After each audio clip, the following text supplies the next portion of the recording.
who's just like reading a Bible, I think. Yeah, and if we want to get into it, like I said, in chapter 24 here, there's like a defense, almost like a defense of sailors and whaling, because whalers and sailors are looked down upon, right? Curse like a sailor, etc. We have a lot of Mm-hmm. sayings that come out of that.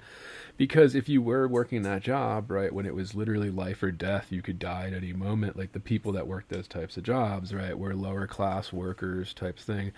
And I think, in this sense, going along with like Bloom's theory of it, maybe it influenced me too much. We'll listen to that Bloom lecture, but it is kind of like a class defense, right? He's kind of going in there and trying to show the world this rich community and world of multicultural, like people from all over the world that come to the American and British shores and stuff and French shores to be whalers, kind of, this, that it's a respectable profession. And chapter 24 basically spends pages arguing that we should respect sailors and whalers and the importance of it, and the oil, right? Like in chapter after that he talks about like the oil is like a concoction of kings and queens, right? It's a very valuable commodity, and that if we didn't have sailors, well, then we wouldn't have any of the oil that we use for all this kind of stuff. Yeah, and well, it's interesting too because he also like at the beginning, Ishmael presents himself as something of like a melancholic type,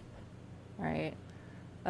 Who is like kind of, I mean, like seemingly like just kind of bummed and like depressed and talking about how, like men infallibly will find water to, as a way to help them like create meaning in their lives. I don't remember what he says.